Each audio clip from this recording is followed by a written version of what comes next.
En un mundo lleno de violencia, tristeza y enfermedad, siempre hay una respuesta.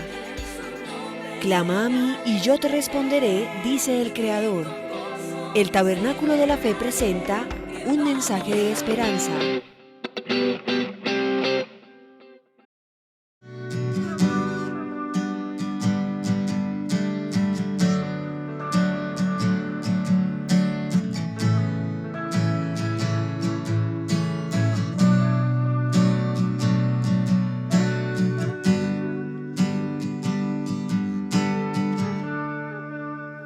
Suponte por un momento que tú recibes una noticia. Alguien muy querido de la comunidad donde él asistía había muerto. Y tú te preparas para ir al funeral. Vas manejando o vas en Transmilenio, lo que sea. Llegas, cuadras tu carro o te bajas del Transmilenio y te encaminas a la reunión o vienes en taxi. Te encaminas y entras por este lugar. Y el templo está lleno, repleto. Porque esa persona que había muerto era muy apreciada, era muy querida. Él no sabía, tú no sabes quién era esa persona. Entras y ves el féretro, el templo está lleno de flores. Hay como un contraste en el sentimiento de la gente. Estaban felices por haber conocido a ese que había muerto, pero también estaban tristes porque se había ido, que había partido y ya no lo volverían a ver. Tú miras, hay un sitio para ti preparado, pero tienes la precaución de que antes de sentarse, te adelantas, la tapa del ataúd está abierta y te acercas. Tú pasas por el medio de la gente, nadie te conoce, te sientes como un extraño, pero vienes ahí y cuando miras el cuerpo, te das cuenta que eres tú el que estás ahí. Es tu cuerpo, es tu funeral el que están celebrando. Te sientas, no entiendes qué pasa, pero es tu funeral. Miras el programa y te das cuenta que 4 personas van a hablar esa mañana. Uno es un miembro de tu familia, no sabes quién es. Tal vez es tu esposa, tal vez es tu hijo, tu hija, a un miembro de la familia va a hablar. Un segundo que va a hablar es un compañero de tu trabajo, alguien que trabaja contigo y están presentes y van a hablar a nombre de los compañeros de trabajo. El otro que va a hablar es un amigo especial, muy especial entre los amigos que tiene. Va a hablar el amigo. Y otro que va a hablar es un miembro de la comunidad, de la iglesia. Y tú te preguntas, ¿qué irán a decir de mí? Estás preocupado. Tal vez van a hablar bien de ti, porque claro, normalmente todos los muertos son buenos.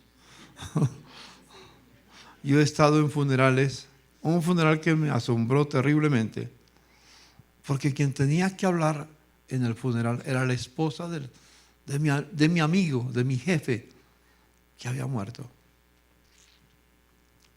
Y cuando yo la oí hablar, me asombré, porque dijo todo menos nada bueno de su marido, habiendo muerto.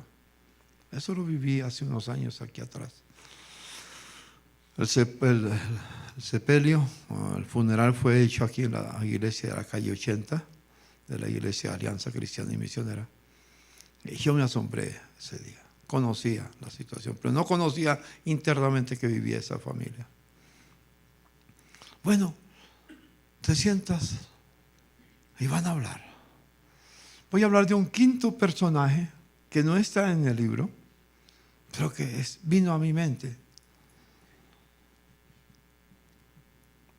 ¿Qué quisiera que dijeran tus tu familia de ti. Que fuiste un buen esposo, que fuiste un buen padre. Que durante el tiempo que estuviste, como oímos a Raquel hablar esta mañana, hoy se convence de que tiene unos hijos que la aman, un esposo que la ama, una comunidad que la ama. ¿Qué quisiera que dijeran de ti un miembro de tu familia? ¿Qué no quisiera que dijeran de ti?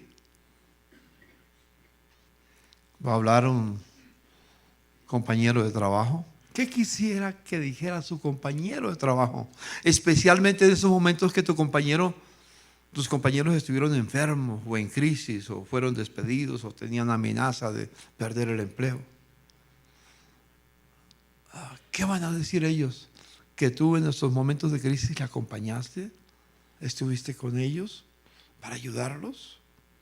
¿O simplemente los ignoraste? ¿Qué van a decir? Porque cada uno tiene que decir la verdad.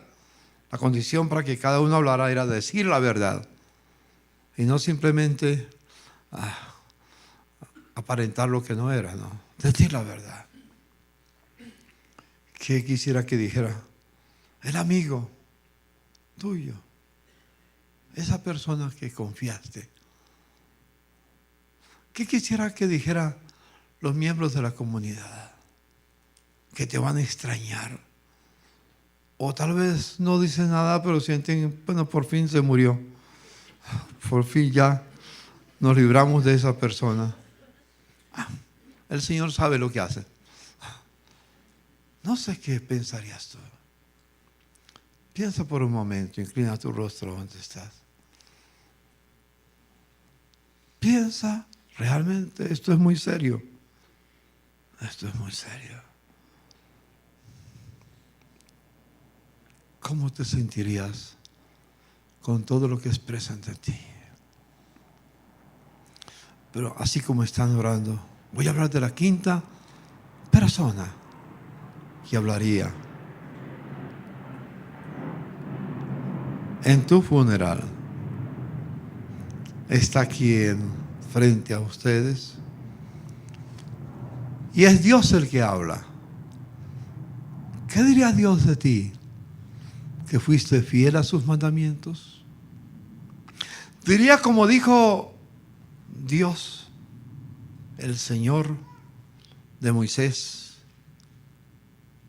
allá en Josué capítulo 1, cuando Dios llama a Josué y le dice a Josué, mi siervo Moisés ha muerto. Tómate el lugar de Moisés. Que Dios lo llame a uno siervo. Es mi sueño que al terminar mi jornada, Dios me reciba diciendo, ven, buen siervo fiel, sobre poco has sido fiel, sobre mucho te pondré.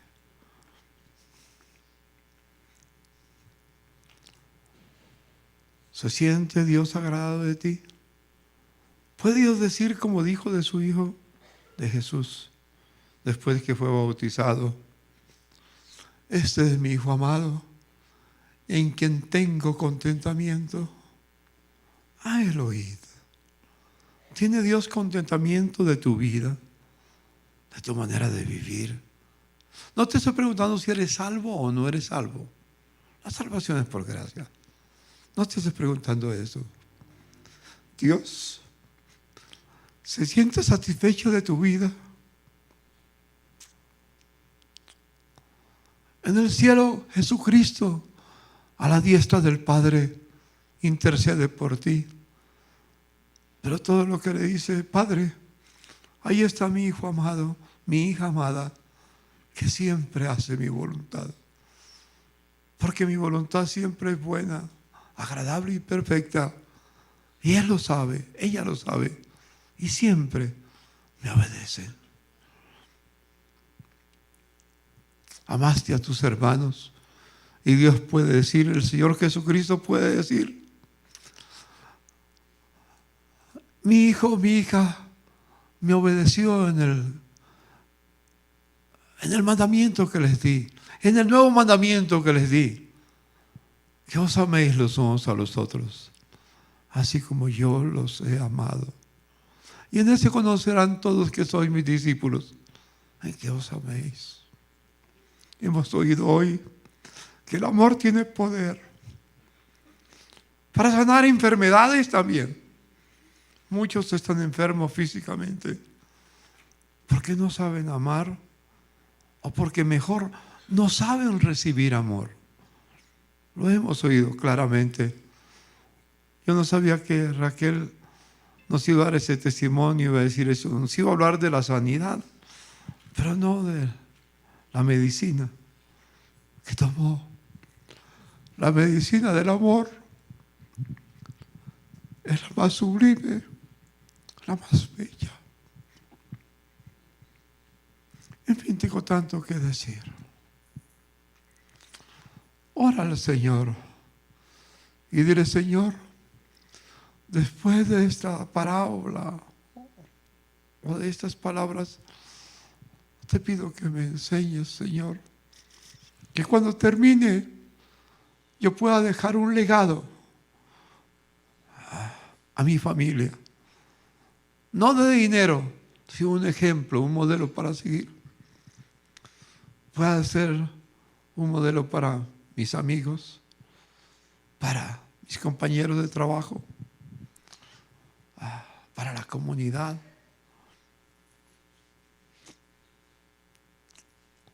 Dile al Señor que te ayude, que el mundo quede mejor por tu presencia aquí en la tierra. Aunque sea una gota de agua, una gotita solamente, pero gotita tras gotita, tras gotita, tras gotita. Y si tenemos una iglesia que del camino, la iglesia del Señor, es bautizada en el amor, la tierra será llena del conocimiento del Señor, como las aguas cubren el mar.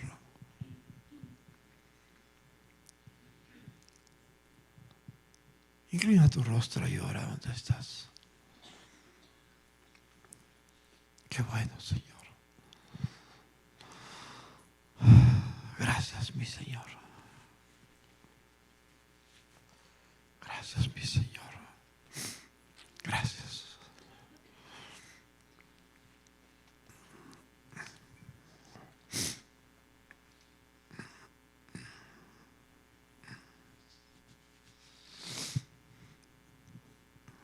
Amén, Señor.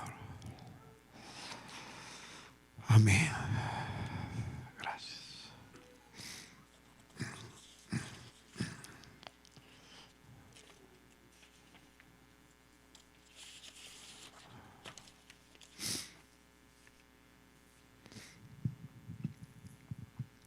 Amén. Amén. Vayan con este pensamiento este fin de año y el resto de la vida. No lo olviden. Que el amor sea lo que nos cubre. No hay nada mejor que celebrar Navidad recordando que de tal manera Dios nos amó que envía a su Hijo. Envía a su Hijo por amor a ti y por amor a mí. Él no tenía que venir, pero vino porque te amaba, porque te ama y te amará siempre. Alguna vez he estado leyendo la historia de un personaje muy famoso en la televisión de los Estados Unidos, que se llamaba Larry King. Era un famoso periodista.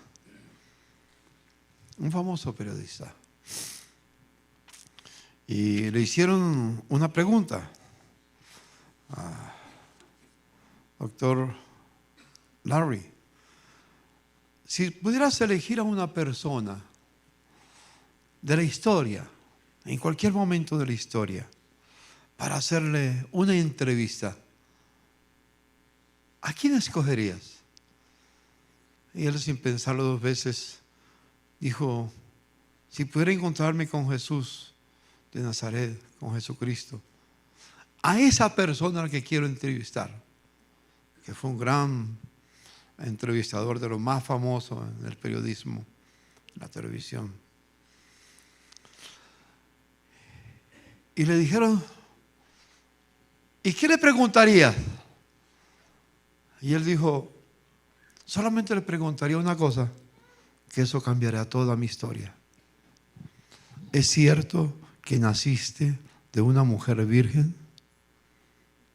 Porque si nace de una mujer virgen, no sería alguien común.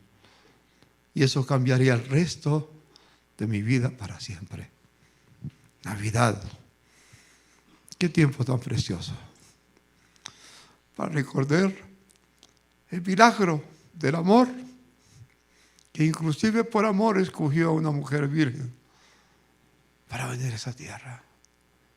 Hay tanta riqueza en el nacimiento de Jesús. ¿Cómo volver a ser igual si es que creemos la palabra de Dios? Yo creo que Jesús nació de una mujer virgen que no conocía varón y que fue el Espíritu Santo el que vino sobre ella. Y por la obra del Espíritu Santo concibió y dio a luz un hijo y llamó su nombre Jesús, porque Él salvará al pueblo de todos sus pecados. Eso lo debemos recordar siempre. Y aunque en esta época no es Navidad, pero se recuerda en toda la tierra. Por lo menos se escogió un tiempo para conocerlo. Independiente de lo que haya sido, recordaremos siempre el hecho, no el día. El hecho. Y por eso siempre lo recordaremos. Con esta introducción en mente, yo quisiera recordarles que hace 8 días mencionamos de cómo el velo se rasgó en dos. Hoy vivimos, como dice el apóstol Pablo en el libro de Hebreos capítulo 10. Miremos por un momento en sus Biblias, Hebreos capítulo 10. Hebreos 10. En Hebreos 10 dice en el versículo 19, por ese camino nuevo y vivo que Él nos abrió cuando murió en la cruz y el velo se rasgó por amor. Dice, así que hermanos, mediante la sangre de Jesús tenemos plena libertad para entrar ¿dónde? Al lugar santísimo. ¿Se acuerdan los que estuvieron hace 8 días? Espero que se acuerden. Y quiero que no olvidemos esa verdad que no es mía, no me la inventé, no se la inventó un poeta. Es una realidad que aconteció hace 2000 años, cuando Jesús murió en la cruz del Calvario. El velo del templo se rasgó en dos, de arriba a abajo, indicando que no era una obra de hombres, sino de Dios. Se rasgó en dos el velo. Y sigue diciendo el Señor ahí en el capítulo 19, capítulo 10, por el 20 ahora, por el camino nuevo y vivo que Él nos ha abierto a través de la cortina, es decir, a través de su cuerpo. Y tenemos además un gran sacerdote frente a la familia de Dios. Todo esto nos recuerda el mensaje del tabernáculo. Acerquémonos, verso 22, pues a Dios con corazón sincero y con plena seguridad que la fe da, interiormente purificados de una conciencia culpable y exteriormente lavados con agua pura. Mantengamos firme la esperanza que profesamos, porque fiel es el que nos hizo la promesa. Preocupémonos los unos por los otros, a fin de estimularnos al amor. Siempre está la palabra, al amor y a las buenas obras. No dejemos de congregarnos como acostumbran hacerlo algunos. sino animémonos unos a otros. Y con mayor razón, ahora que vemos que el día se acerca. Si después de recibir el conocimiento de la verdad, pecamos obstinadamente, ya no hay sacrificio por los pecados. Es la invitación que el Espíritu Santo nos hace por su palabra, a que como hijos de Dios, lavados por la sangre de Jesucristo, vivamos siempre en el lugar santísimo, donde Dios está. Dios está presente, donde la santidad se manifiesta. Fuimos escogidos por Dios. Efesios 1:4. Fuimos escogidos para ser santos. Fuimos escogidos para vivir en santidad, para andar en santidad, para que en todo lo que hagamos, la santidad sea el patrón, el modelo que nos lleva. ¿Cómo nos evitaría tantos problemas que tenemos si vivimos en plena santidad? Si estamos caminando día tras día. No hay lugar donde un cristiano vaya que no esté frente a Dios. Y si está frente a Dios, está frente a un Dios que es santo. El lugar donde el cristiano está, en cualquier lugar donde está en el lugar santísimo. Cuando venimos a este lugar, estamos en el lugar santísimo. Cuando salimos de acá, estamos en el lugar santísimo. Cuando vamos en el transporte cualquiera que sea, vamos, ese sitio, ese instrumento que Dios utiliza para movilizarnos es un lugar santo, porque nosotros vivimos en el lugar santo y donde vamos llevamos la santidad de Dios. Cuando llegues a tu casa será un altar para Dios, un lugar santísimo para adorar a Dios. ¿Cómo cambiaría todo, no es cierto? ¿Cómo cambiaría nuestro trabajo, nuestras amistades, la familia, todas nuestras proyecciones? Todo cambiaría. Por eso el apóstol San Pablo dice: acerquémonos confiadamente para disfrutar de toda la gracia del Señor. Ese fue el tema de hace 8 días. Hoy voy a esbozar, al menos por unos minutos, algo muy interesante que terminaremos más adelante, porque seguiremos hablando del conocer a Dios. Eso es parte de conocer a Dios. Voy a hablarles de un personaje y veamos lo que pasó con ese personaje, por lo menos a grandes rasgos, y quiero dejárselo para que ustedes lo estudien. El capítulo 26 de Segunda de Crónicas. Segunda de Crónicas, capítulo 26. Dice: entonces todo el pueblo de Judá tomó a Uzías, el cual tenía 16 años de edad, era joven. Es un llamado a la juventud. 16 años de edad, y lo pusieron por rey en lugar de Amasías, su padre. Su padre no había sido tan buen ejemplo, por lo menos creo que le ayudó, porque su padre hizo lo correcto delante de Dios. Y en el capítulo 25 hizo lo correcto delante de Dios, aunque no de todo corazón, dice la Biblia. Aunque no de todo corazón. Amasías, que era el padre, se parece mucho a nosotros, que a veces hacemos la voluntad de Dios, lo correcto, pero no de todo corazón. No hay nada más bello que saber que hacemos la voluntad de Dios porque a Dios le agrada y lo hacemos con alegría. Hay tanto para hablar de eso, pero ténganlo en mente. Tenía 16 años de edad y lo pusieron por rey en lugar de Amasías, su padre. Uzías edificó a Elot y la restituyó a Judá después que el rey Amasías durmió con sus padres. De 16 años era Uzías cuando comenzó a reinar, y 52 años reinó en Jerusalén. El nombre de su madre fue Jecolías, de Jerusalén. No se habla mucho de ella, solamente se menciona el nombre de ella.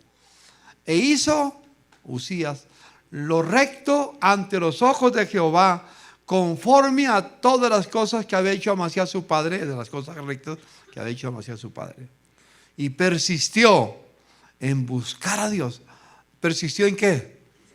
En buscar a Dios. ¿Qué es el desafío que tenemos?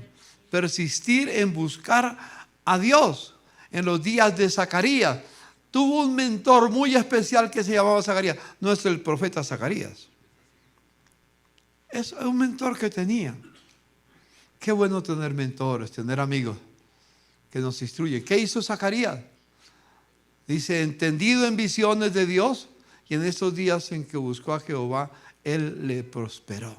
Es decir, el mensaje que tiene aquí es que Zacarías lo instruyó en los caminos del Señor, y eso aumentó su visión. Que cada uno de nosotros seamos como Zacarías, Zacarías. Que a las personas con las que hablemos, nos comuniquemos, sean personas que les inspiremos, les apoyemos para que se afiancen en Dios, se afirmen en Dios y caminen con el Señor. Tú debes de ser como un Zacarías. Yo debo ser como un Zacarías, que estoy para influenciar, impulsar con los que me rodean. No importa sus debilidades, sus flaquezas, porque todos somos débiles. Todos somos débiles. Pero en fin, en los días de Zacarías se insistió en buscar a Dios. Era entendido en visiones de Dios, y en estos días en que buscó a Jehová, ¿qué dice? Él lo prosperó. Qué cosa tan bella. ¿Quieres prosperidad? Busquemos a Dios. Y salió y peleó contra los filisteos y rompió el muro de Gad y el muro de Jabnia. Había una guerra entre Israel. Se había dividido en dos pueblos, el pueblo del norte y el pueblo del sur. El pueblo del norte se llamaba Efraín o Israel. El pueblo del sur se llamaba Judá. La nación se había despedazado. Y ahí había esa lucha, y había problemas con los paganos que venían y aprovechaban la división que había en el pueblo para hacer fiestas. Verso 7, Dios le dio ayuda contra los filisteos y contra los árabes que habitaban en Gur-Baal y contra los amonitas. Y dieron los amonitas presentes a Usías, y se divulgó su fama hasta la frontera de Egipto, porque se había hecho altamente poderoso. Edificó también Usías torres en Jerusalén, junto a la puerta del ángulo y junto a la puerta del valle y junto a las esquinas, y las fortificó. Asimismo edificó torres en el desierto y abrió muchas cisternas, porque tuvo muchos ganados, así en Céfela como en Las Vegas, y viñas y labranzas, así en los montes como en los llanos fértiles, porque era amigo de la agricultura. Tuvo también Usías un ejército de guerreros, los cuales salían a la guerra en divisiones, de acuerdo con la lista hecha por mano de Jehiel, escriba, y de Maasías, gobernador, y Ananías, uno de los jefes del rey. Todo el número de los jefes de familia valientes y esforzados eran 2,600, y bajo la mano de estos estaba el ejército de guerra de 307,500 guerreros, poderosos y fuertes, para ayudar al rey contra los enemigos. Y Usías preparó para todo el ejército escudos, lanzas, yelmos, coseletes, arcos y hondas para tirar piedras. E hizo en Jerusalén máquinas inventadas por ingenieros para que estuviesen en las torres y en las baluartes para arrojar saetas y grandes piedras. Y su fama se extendió lejos, porque fue ayudado maravillosamente hasta hacerse poderoso. ¿Cuántos quisieran ser como Usías en su vida? Prosperar en todo, tener fama, ser una buena persona en todo. Porque cuando uno busca a Dios, Dios lo prospera. Y pudiéramos empezar a hablar, la nación de Judá, la parte de Judá, que era parte de Israel inicialmente, ahora se vuelve a ser, pero prosperó. Mire todo lo que tenía. Y yo pienso que había 5 cosas que tenía, que puede resumirse ahí. Tenía una posición muy grande. Posición, una posición social. Era reconocido en todas las gentes, alrededor de todos. Tenía además de eso posesiones, es decir, muchos bienes. Alguien puede tener una buena posición, pero no posesiones. Este tenía posición y posesiones. Y luego tenía ¿qué? Prestigio. Son las 5 P. Acuérdense de estas 5 P. Tenía prestigio. Además tenía poder. Y junto con el poder disfrutaba de placer. 5 P. Recuérdelas bien. Las 5 P que son peligrosas. Uno busca esas. Pero cuando le lleguen, ojo. Ojo. ¿Tenía qué? Digan conmigo. Tenía posición, posesiones, prestigio, poder, placer. Escríbanlas. No se les olvide. Pasado mañana cuando esté ya en YouTube, vuelva y vea este mensaje. Y piense en esto. ¿Qué pasó cuando alcanzó todo eso? Seguimos el capítulo 26, pero vamos al siguiente versículo, el verso 16. Mas cuando ya era fuerte, cuando ya tenía esas 5 cosas, su corazón se enalteció para su ruina. Ay, ay, ay. Y uno que piensa que eso era para bendecirlo. Sí, Dios lo bendijo con eso, pero no supo manejar la bendición. Cuando uno se siente ya muy hecho, viene el orgullo, brota el orgullo. Y su corazón se enaltece para su ruina. Se regocija en todos los éxitos que ha tenido en la vida. El único éxito verdadero, la única prosperidad verdadera es guardar los mandamientos del Señor. Como Dios le dijo a Josué, esfuérzate y sé valiente para hacer todas las cosas que yo he mandado. Guarda la ley, guarda los principios. Léanse Josué capítulo 1, versículos 7 al 9. Y luego dice, entonces harás prosperar tu camino y todo te saldrá bien.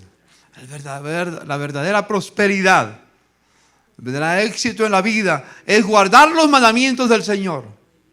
Nos mantiene humildes. Nos mantiene humildes.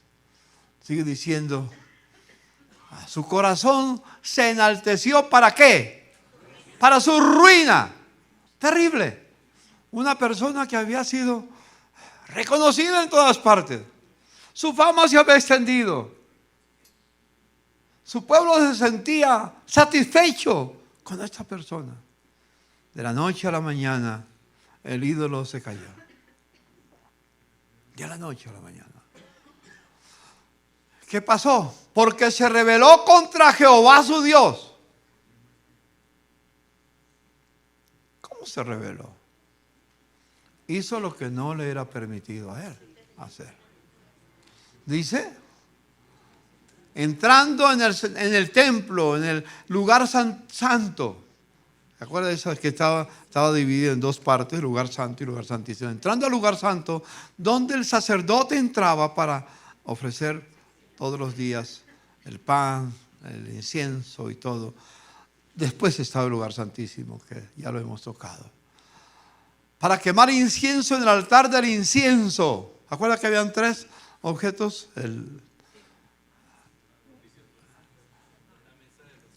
La mesa de los panes, el altar del incienso y el candelero de oro estaba ahí. En el altar del incienso ofrecían incienso para Dios. Es como nuestras oraciones.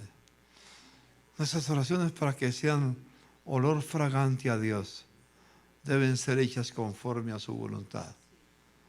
Yo descubro vez tras vez que nosotros tenemos la tendencia a pedir a Dios que haga lo que nosotros queremos. No nos acercamos a Dios para decirle, Señor, ¿cuál es tu voluntad? sino que le damos órdenes a Dios de lo que Él debe de hacer. Ese es otro tema amplio, ¿sí? Dice, y entró tras él el sacerdote Azarías, y con él 80 sacerdotes de Jehová, varones valientes. Valientes porque se atrevieron a confrontar al rey. Eran valientes en todo, pero sobre todo en guardar los mandamientos del Señor.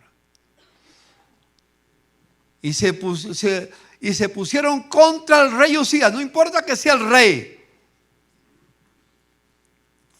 Como Juan el Bautista, que se enfrentó a Herodes y le dijo, no te es lícito lo que estás haciendo. Conocen la historia de Juan el Bautista. Y si no, léansela en el Nuevo Testamento, que ahí lo van a encontrar. No te corresponde a ti, Usías, el quemar incienso a Jehová, sino a los sacerdotes, hijos de Aarón, que son consagrados para quemarlo. Sal del santuario, porque la has prevaricado, y no te será para gloria delante de Jehová tu Dios.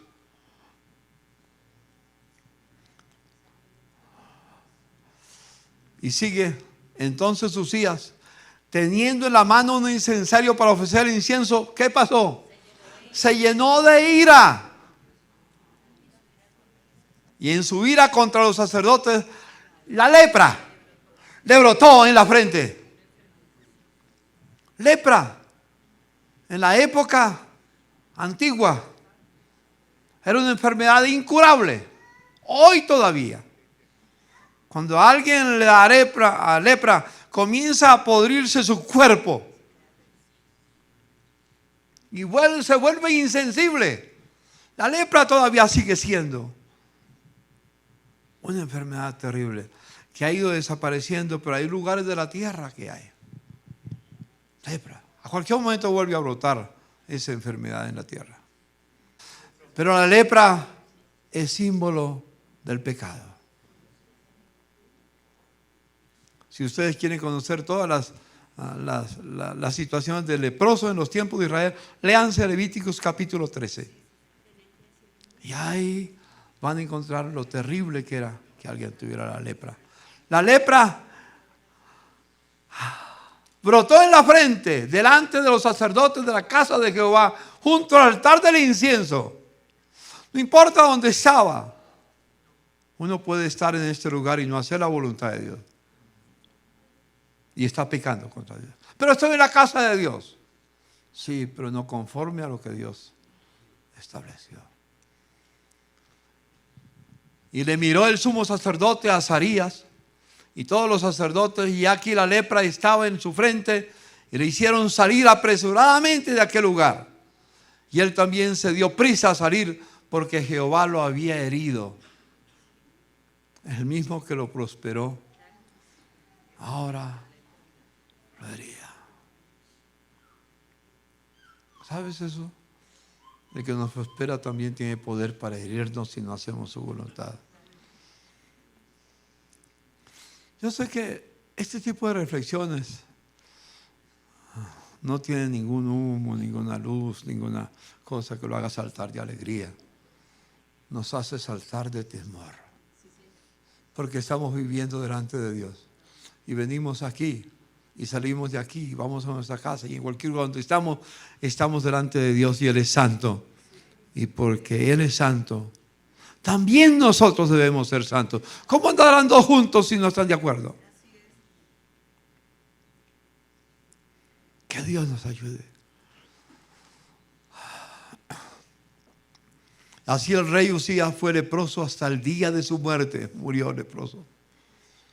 Fue destituido del reino porque no podía ser más rey. Hasta el día de su muerte, y habitó leproso en una casa apartada, en un leprosario, como era este lugar aquí cerca de Girardot. Por lo cual fue excluido de la casa de Jehová. Y Jotán su hijo tuvo cargo de la casa real gobernada por el pueblo en la tierra. Los demás hechos de Usías, primeros y posteros, fueron escritos por el profeta Isaías, que vamos a verlo después, hijo de Amós. Y durmió Usías con sus padres, y lo sepultaron con sus padres en el campo de los sepulcros reales, porque dijeron, leproso es. Ni siquiera tenía el privilegio de ser sepultado donde se sepultaban los demás, por temor a la lepra. Hermanos, esto es una advertencia, un llamado muy especial a que vivamos en la presencia de Dios. Amén, hermanos. Vivimos. ¿Me hago entender?